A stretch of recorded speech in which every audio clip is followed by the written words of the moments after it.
Hi friends, இப்போ நம்ம சிறகடிக்க ஆசை பார்க்க போகிறோம். சிறகடிக்க ஆசையில் பழிச்சொல்லுக்கு ஆளாவேன் அவர் எந்த நேரத்தில் சொன்னாரோ வாய் வச்சாரோ தெரிலங்க.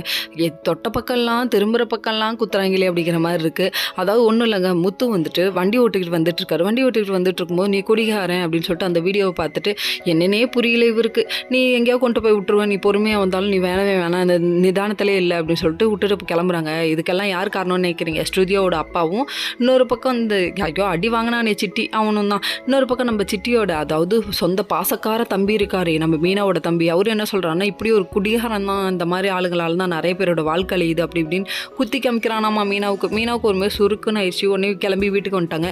இன்னொரு பக்கம் இந்த வீட்டில் வந்துட்டு மனோஜ் வந்து அல்வா கிடைச்ச மாதிரி, அதாவது நம்ம முத்துவை பற்றி ஏதாவதுனா உடனே எல்லா குடும்பத்துக்கும் உட்கார வச்சு போட்டு காமிக்கிறாரு.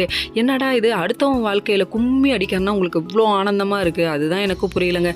அது மட்டும் இல்லைங்க, இந்த சோஷியல் மீடியாவில் எது உண்மையோ அதை போட மாட்டானுங்க. அடுத்தவங்களை வாழ்க்கையை அழிக்கணுங்கிறது கொஸ்டனுமே போடுவாங்க. காலப்போக்கில் அது நல்லதுக்குன்னு நினச்சா இப்போ இருக்க ஜென்ரேஷனுக்கு அது ரொம்ப ஆபத்தானதாக வேற இருக்குது. உண்மையை மட்டும் போடுங்கப்பா. பார்க்குறவங்க வந்து பார்க்குறத வச்சு தான் வந்துட்டு நல்லதாக கெட்டதான்னு முடிவு பண்ணுறாங்களே தவிர ஒருத்தர் சொல்கிறத நல்லதாக கெட்டதான்னு நம்ப மாட்டேங்கிறாங்க. அதனால் தயவு செய்து உண்மையை மட்டும் போடுங்க. இப்படி நம்ம முத்து வாழ்க்கையில் பாதிக்கப்பட்ட மாதிரி ரியல் லைஃப்பில் கண்டிப்பாக நிறைய பேர் பாதிக்கப்பட்டிருப்பீங்கன்னு நினைக்கிறேன். நம்ம முத்துக்கு என்ன நடக்குதுன்னே தெரிலங்க. ஒரு பக்கம் மீனாவும் வீட்டுக்கு வந்துட்டாங்க, நம்ம முத்துவும் கிளம்பி வீட்டுக்கு வர்றாரு. என்ன ஆச்சு ஏதாச்சுன்னே புரியலங்க. வந்துட்டு இருக்க வழியில் போலீஸில் வண்டி நிப்பாட்டி வண்டி எடுத்துகிட்டு போயிட்டாங்க. என்ன சார், எதுக்காக எனக்கு வண்டியெல்லாம் எடுக்கிறீங்க சொல்லுங்கள், நான் குடிக்கவே இல்லை சார்னு சொல்கிறாங்க. இவ்வளோ பேரும் நம்பவே இல்லைங்க, இவங்களே நம்பலை. கடைசியில் வீட்டில் அவங்க அப்பாவும் நம்பலை. Okay friends.